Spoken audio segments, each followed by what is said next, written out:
ورحمة الله وبركاته. ازيكم يا حبايبي؟ عاملين ايه؟ يا رب تكونوا في افضل صحة واحسن حال.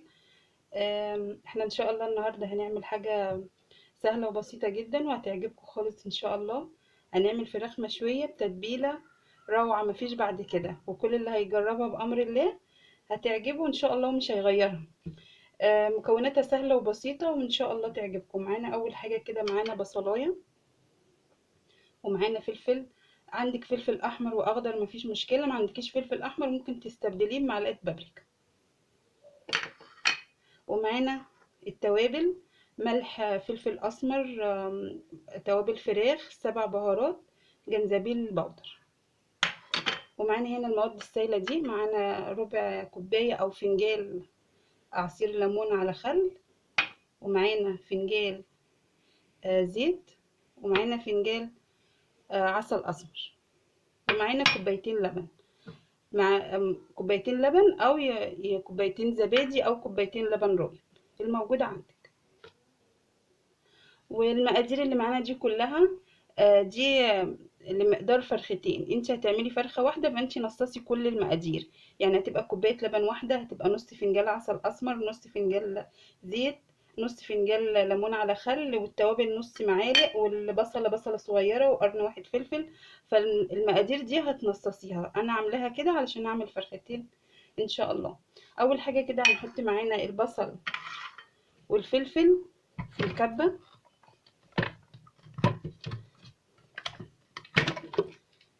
بسم الله.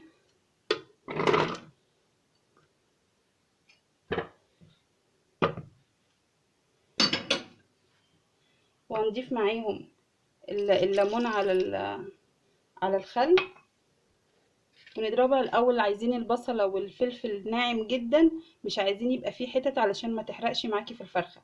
احنا عايزينه يبقى بيور كله ناعم جدا، يعني يبقى مش فيه حتت خالص. فانا هضرب الكلام دوت وهرجع. وكده انا ضربت البصله والفلفل ناعم جدا زي ما احنا شايفين كده، مفيش اي قطع ولا اي حاجه، علشان لو في قطع هتتحرق منك في الفرن. دلوقتي بقى هنبدأ ننزل بالمواد السائلة اللي هي الزيت. بسم الله. والعسل الأسمر. التتبيلة دي من أروع ما يكون، وعن تجربة بجد. جربت طرق كتير جدا، لكن دي اللي ادتني نتيجة هايلة بصراحة. كانت نتيجة ما شاء الله مرضية لجميع الأطراف اللي هنا. بسم الله. وزي ما قلنا اللبن ده ممكن لبن رايب أو زبادي أو لبن حليب. بسم الله. وطبعا هنضيف التوابل. بسم الله. وبعد كده نعيد الضرب تاني.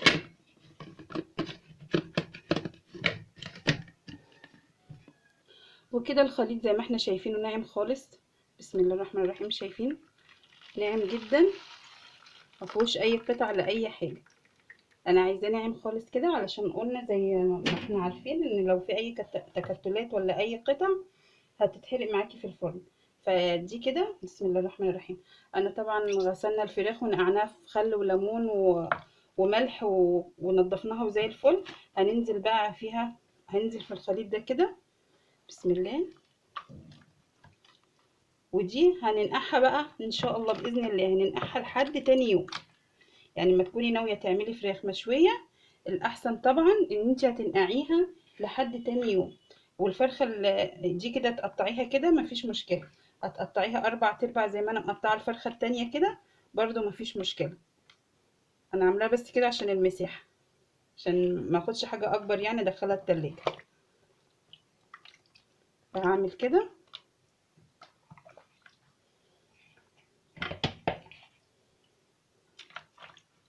التتبيله دي بصراحه يعني هتجربوها ان شاء الله وهتعرفوا قد ايه هي جميله.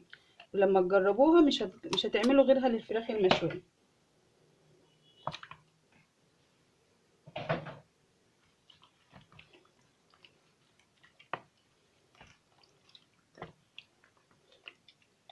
وهي ضروري ان احنا ننقعها في الخليط ده لتاني يوم. يعني ما ينفعش اعملها في نفس اليوم، لاني لو عملتها في نفس اليوم الفراخ هتطلع معانا نيه، مش هتكون، لان الحاجات اللي احنا حاطينها كلها بتساعد على سوى اللحمة، سوى الفرخ. يعني العسل الأسمر بيساعد على سواها، الخل والليمون بيساعد على سواها. الحاجات دي بتفتح الأنسجة بتاعة اللحمة بتاعة الفرخة نفسها، فبتساعد على سوى الفرخة على طول. لكن لو احنا ما نقعناش كويس، انا مسكت الصدر كده، قطعت شرحت فيه كده شريحتين، يعني بحيث ان التتبيلة بتاعتنا تدخل كده جواه علشان يستوي كويس. وبرده التاني عملته كده، والورك ايه نغست كده، الورك يتنغز بس كده.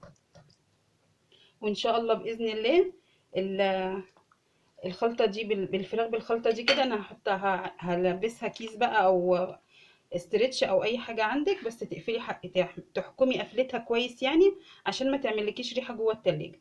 فهقفلها كويس بقى وهحطها في التلاجة ان شاء الله لتاني يوم، خاطر الصاج ما يبقاش صعب في التنظيف بعد كده.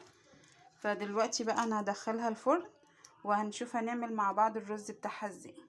دلوقتي بعد ما حطيت الفرخة في الفراخ في الفرن بقى هنبدأ ان احنا نعمل الرز. انا معايا كده حلة حطيت فيها معلقتين زيت، ومعايا هنا كده دي بصلة فرمتها كويس وعصرتها من المية خالص، واخدت التفل بتاعها بس.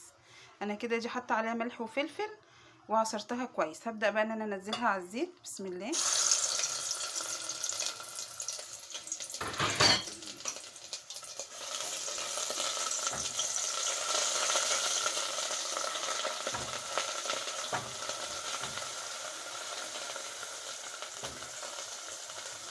انا مش هحمر البصله لان احنا هنعمل رز يتاكل مع الفراخ اللي هي المشويه، فانا مش هحمره، انا هعمله رز اصفر بس بالتوابل، بس هيبقى طعمه واخد من نفس طعم البهارات اللي تبلنا بيها الفراخ، علشان تبقى الفراخ والرز ماشيين مع بعض. وريحه البصلايه لما بنعملها بالفلفل والملح ونعصرها كده بتبقى ريحتها جميله جدا طبعا في الرز، بخلاف ما بنقطعها ونحطها على طول. وكده بعد ما البصله دبلت معانا يا دوب خدت دقيقتين اتنين على البوتاجاز، انا بقى هبدا احط التوابل. معايا معلقه فلفل، نص معلقه فلفل اسمر، ونص معلقه سبع بهارات، وورقتين لوري، ومعلقه كركم، ومعلقه بابريكا، ومعلقه توابل فراخ، واتنين فصين اتنين بس حبهان، وعود قرفه واحد. هنزل بقى بالحاجات دي كده على البصلايه، بسم الله، علشان تاخد لها تحميره معاها كده وريحتها تظهر.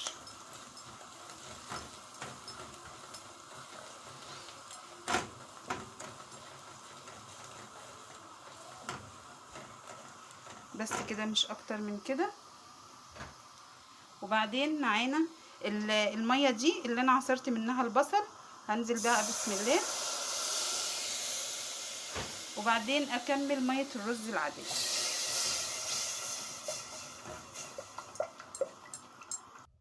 انا هزود بقى بسم الله الميه بتاعه الرز كده، واظبط الملح بتاعها، بسم الله.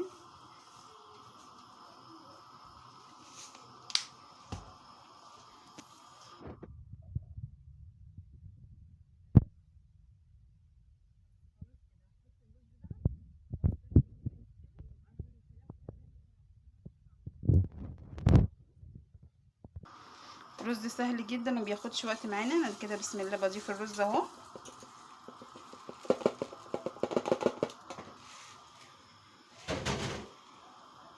ومجرد ما يستوي هتكون ان شاء الله الفراخ كمان استوت معانا، وهنقدم الاتنين مع بعض.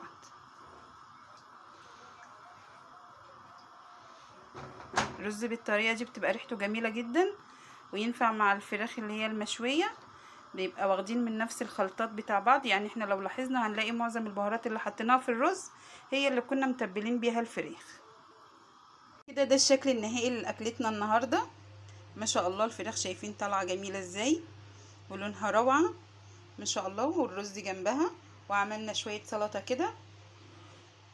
ما شاء الله الاكل جميل، والطريقه بسيطه خالص وسهله، ومش هتاخد منك وقت خالص. انت لو حضرتي الفراخ كده من قبلها بيوم وجيتي تاني يوم هتلاقي نفسك ان انت مرتاحه جدا في عمايل الاكل، ومفيش فيها اي صعوبه، ومش هتاخد وقت خالص معاكي. يعني هي مجرد ما هتسوي الرز على البوتاجاز هيكون الفراخ استوت معاكي في الفرن.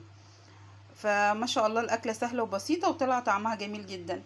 فاتمنى بقى تجربوها ان شاء الله، ولو عجبتكم باذن الله ما تنسوش القناه باللايك والشير والكومنت وسبسكرايب، وفعلوا الجرس عشان يوصلكم مني كل جديد. ودمتم بخير، والسلام عليكم ورحمه الله وبركاته.